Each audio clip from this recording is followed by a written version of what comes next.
இந்த வீடியோவில் நம்ம என்ன பார்க்க போறோம்னா, மீனராசிக்காரர்களுக்கு தமிழ் புத்தாண்டு 2026 எத்தகைய ஒரு ஆண்டாக இருக்க போகுதுங்கிறது சயின்டிஃபிக் வேதிக் அஸ்ட்ராலஜி முறையில் அறிவியல் சார்ந்த இந்திய வேத ஜோதிட அடிப்படையிலான ஒரு முறையில் நம்ம பார்க்க போகிறோம்.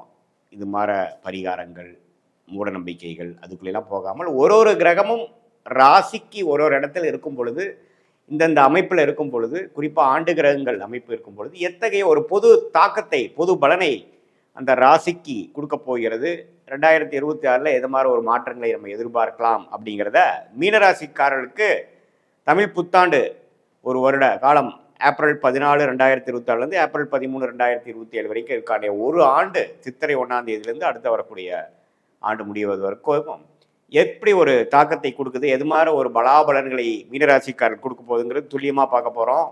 இப்போ பாருங்க, மீனராசிக்காரருக்கு ஜென்மசனி நீடித்து கொண்டிருக்கிறது. இந்த ஒரு தமிழ் புத்தாண்டு முழுக்க ஜென்மசனி தாக்குதல் இருக்கதான் போகிறது. ராசிக்குள்ளேயே சனி இருக்கிறார். ஜூன் 1ஆம் தேதி குரு பயிற்சி ஆகிறது.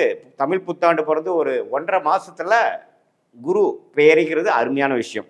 என்ன ஆகுது, தொழிலில் ஃபுல்லாக ஃபோக்கஸ் பண்ணிட்டு இருந்த மீனராசிக்காரங்கள் 5ஆம் இடத்துக்கு குரு மாறுவது ராசியை குரு பார்த்து ஜென்மசனி தாக்குதலை குறைக்குது, பிரச்சனையை கொஞ்சம் தீக்குது. இதுவரை நம்ம என்னடா பண்ண போகிறோம், அடுத்தது நம்ம எப்படி தான் பண்ணி மீள போகிறோம், சில விஷயத்துக்கெல்லாம் நமக்கு ஆன்சரே தெரியலையே, சொல்யூஷனே கண்ணுக்கு தெரிய மாட்டேங்குதே அப்படின்னு இருக்கக்கூடிய வியாபாரிகளாக இருந்தாலும் சரி, தொழிலதிபர்களாக இருந்தாலும் சரி, பெரிய முதலீட்டாளர்களாக இருந்தாலும் சரி, வேலையில் இருக்கிறவங்களாக இருந்தாலும் சரி, மாணவர்களாக இருந்தாலும் சரி, இல்லத்தரசிகளாக இருந்தாலும் சரி, சில விஷயங்களுக்கு ஒரு சொல்யூஷன், கிளாரிட்டி கிடைக்கக்கூடிய அமைப்பு ஜூன் 2026 புத்தாண்டு பிறந்து ஒரு 1.5 மாதத்துலேருந்தே உங்களுக்கு ஸ்லோவாக உச்சகுருவின் பார்வை ராசி மேலே விழுகும் பொழுது, அந்த சனி குருவின் பார்வை பெறும் பொழுது அதோட கோர ஒரு அமைப்பு குறைந்து ஓரளவுக்கு நல்ல பலன்களை கொடுக்கக்கூடிய அமைப்பு, மனம் கொஞ்சம் சாந்தப்படக்கூடிய அமைப்பு, சில சொல்யூஷன் கிடைச்சி, சில ஹோப், சில நம்பிக்கை பிறக்கக்கூடிய அமைப்புகள் கட்டாயம் உண்டு. ஸோ அதனால் இந்த ஜூன் மாதத்துக்கு அப்புறம் புத்தாண்டு பிறந்து 1.5 மாதத்தில் நல்ல அமைப்பை கொடுக்கக்கூடிய ஜென்மசனி தாக்குதலை கட்டுப்படுத்தக்கூடிய ஒரு அமைப்பு இருக்குதுங்கிறது நீங்கள் தெரிஞ்சுக்கணும். அதுக்கப்புறம் ஒரு 6-7 மாதத்துக்கு அப்புறம் பார்த்தீங்கன்னா ராகு கேதுவுமே 11ஆம் இடத்துக்கு போகிறாங்க. ராகு 11க்கு போகிறார், கேது 5க்கு வரார். ஸோ நல்லாவே ஒரு லாபம் பெறக்கூடிய அமைப்பு, புதுசாக நம்ம எதிர்பார்க்காத சில ஆப்பர்ச்சுனிட்டிஸ் வர்றது. அடடா இது பரவாயில்ல, இதை வச்சு நம்ம கொஞ்சம் பிரச்சனையை தீர்த்துக்கலாம், ஃபினான்ஷியல் பிரச்சனையாக இருந்தாலும் சரி, உறவுகளில் பிரச்சனையாக இருந்தாலும் சரி, ஹெல்த் இஷ்யூஸாக இருந்தாலும் சரி, இதெல்லாம் கொஞ்சம் சால்வ் பண்ணிக்கக்கூடிய அமைப்பு பிற்காலத்தில் அடுத்து வரக்கூடிய இந்த வருஷ கடைசியில் உங்களுக்கு வருது.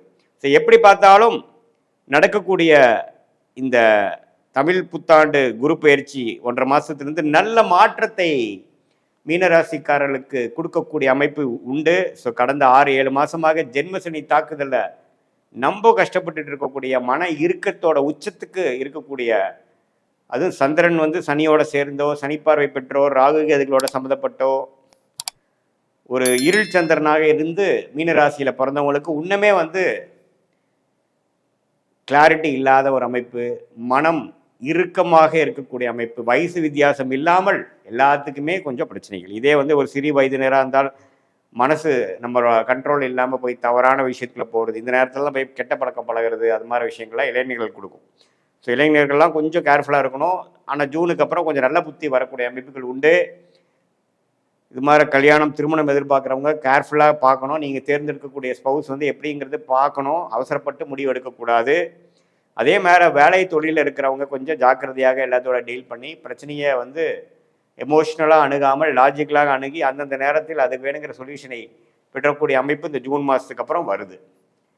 ஸோ ஜென்மசனியால் பாதிக்கப்பட்ட மீனராசிக்காரர்களுக்கு நல்ல ஒரு அமைப்பு. ராகுவும் 12ஆம் இடத்திலிருந்து விரயத்தை கொடுத்துட்டு இருந்து எந்த ஒரு பிரயோஜனம் இல்லாமல் இருந்த ராகு 11ஆம் இடம் என்ற லாபஸ்தானத்துக்கு போய் குருவின் பார்வை பெறுகிறார். ஸோ இதெல்லாம் ஒரு அற்புதமான ஒரு மாற்றத்தை கொடுக்கக்கூடிய ஒரு ஆண்டாக மீனராசிக்காரங்கள் ஜென்மசனியை தாக்குதலிருந்து மீண்டு வரக்கூடிய ஒரு ஆண்டாக இருக்குதுங்க. ஸோ இதை வைத்து நீங்கள் கொஞ்சம் ஓரளவுக்கு பிரச்சனையிலேருந்து உயர்வை நோக்கி நீங்கள் போகக்கூடிய அமைப்பாக யூஸ் பண்ணிக்கணும். ஜூன் மாதத்துக்கு அப்புறம் நல்ல பலன்கள் உண்டு.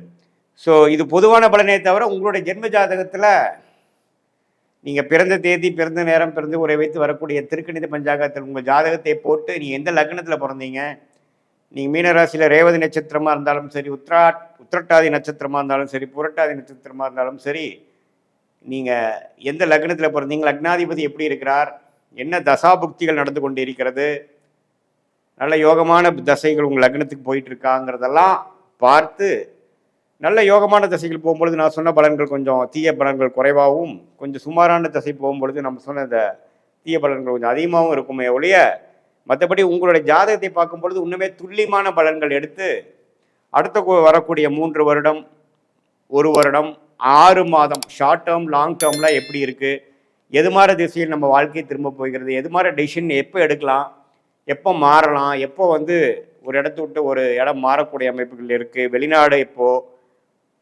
அரசு உத்தியோகமா, கார்ப்பரேட் லைஃபா, தொழிலா, வேலையா, குடும்பத்தில் உறவுகள், கல்யாணம் எப்போ, குழந்தை பேர் எப்போ எதிர்பார்க்கலாம், எப்போ வந்து நமக்கு சுப விஷயங்கள்லாம் தடைகள் நீங்க போகிறது, எப்போ கடன் அடையும், எப்போ பிரச்சனையிலேருந்து நான் மீண்டு வருவேன், இது மாதிரி பல விஷயங்கள் எந்த ஒரு மூட நம்பிக்கையிலையும் போகாமல், பரிகாரங்கள்லாம் போகாமல் எப்படி இருக்கிற கிரகம் எந்த மாதிரி காமிக்குது, எது மாதிரி விஷயங்கள் நம்ம காத்து கிடைக்கிறது, எது மாதிரி திசையில் நம்ம எது மாதிரி செய்தால் நம்ம வந்து ஒன்றுமே நம்ம பலன்களை நம்ம வாழ்க்கை விஷயத்தை ஒன்றுமே நம்ம மேம்படுத்த முடியும், நம்ம பொட்டன்ஷியல் எப்படி இன்க்ரீஸ் பண்ண முடியுங்கிற அளவுக்கு நம்ம கண்டிப்பாக சயின்டிஃபிக் வேதிக் அஸ்ட்ராலஜி முறையில் கண்டிப்பாக பார்த்து அதுக்கு வேணுங்கிற தீர்வுகளை தேர்ந்து எந்தெந்த டைம்லைன்ஸ் என்ன, எது மாதிரி யோகமான தொழில், யோகமான படிப்பு, யோகமான வேலை, எந்த துறை நமக்கு நல்லா இருக்கும், எந்த நேரத்தில் மாறலாம், எப்போ வந்து நமக்கு ஓரளவுக்கு எக்ஸஸ் ஆஃப் அமௌண்ட் வந்து உங்களுக்கு கடன் அடையும், எப்போ வந்து குடுக்கல் வாங்கல பிரச்சனை தீரும், எப்போ வம்பு வழக்குகள் தீரும், வழக்குகள் உங்களுக்கு சாதகமாக எப்போ வரும், எப்போ போடலாம், எல்லா விஷயங்களும் பார்த்தீங்கன்னா ஓரளவுக்கு சயின்டிஃபிக் வேதிக் அஸ்ட்ராலஜியில் உங்களோட இண்டிவிஜுவல் சார்ட் எப்படி இருக்குது, 9 கிரகங்கள் 12 கட்டத்தில் 27 நட்சத்திரத்தில் எப்படி படர்ந்து இருக்குது, அதை வைத்து உங்கள் கர்ம பலன் என்ன சொல்லுது அப்படிங்கிறத சயின்டிஃபிக்காக நம்ம பார்த்து அது மூலமாக நம்மளுடைய வாழ்க்கை முடிவுகளையும் திட்டத்தையும் திட்டி அது பிரகாரம் நம்மளுடைய டைம்லைன்ஸ் நம்ம போகும் பொழுது தேவையற்ற பண விரைவு, பண விரயங்கள், டைம் வேஸ்ட், சமய விரயங்கள், இது எல்லாத்தையும் தவிர்த்து நம்ம பிராப்தம் என்ன, நம்மளோட ஜாதகம் என்ன சொல்லுது, எந்த கிரகம் நல்லா இருக்குது, எந்த நேரத்தில் நம்ம பொறுமையாக இருக்கணும், எந்த நேரத்தில் வேகமாக செயல்படணும், எந்த நேரத்தில் ரிஸ்க் எடுக்கணும், எந்த நேரத்தில் மாறுவது நல்லது, மாறினா இந்த நேரத்தில் நல்லா இருக்குமா, எதை நோக்கி நம்ம போகலாம், நமக்கு அடுத்து வரக்கூடிய லாங் டேர்ம் பிளான் எப்படி இருக்குது, நம்ம நினைக்கிற மாதிரி வாழ்க்கை அமையிற மாதிரி இருக்கா, அல்லது நம்ம ரிஸ்க் எடுத்து நம்ம மாட்டிக்கூடாதா அப்படிங்கிறத எந்த விதத்துலையும் மூட நம்பிக்கையில் போகாமல் துல்லியமான பலன்கள், நம்ம கிரகம் எந்த அமைப்பில் இருக்குது, திக்பலம், ஸ்தானபலம், திருப்பலம் பொறுத்து உங்கள் கர்மா எப்படி செயல்படுதுங்கிறத துல்லியமாக பார்த்து அது மூலமாக நல்ல கிளாரிட்டி பெற்று வாழ்க்கையில் தேவையற்ற விஷயங்களை தவிர்த்து நேர்முகமாக போய் எந்த ஒரு எதிர்மறையான ஒரு எண்ணங்களை போகாமல் வாழ்க்கையில் எளிதில் வெற்றி பெற முடியும் என்று சொல்ல விரும்புகிறேன். மீண்டும் மற்றொரு காணொலியில் சந்திப்போம். நன்றி, வணக்கம்.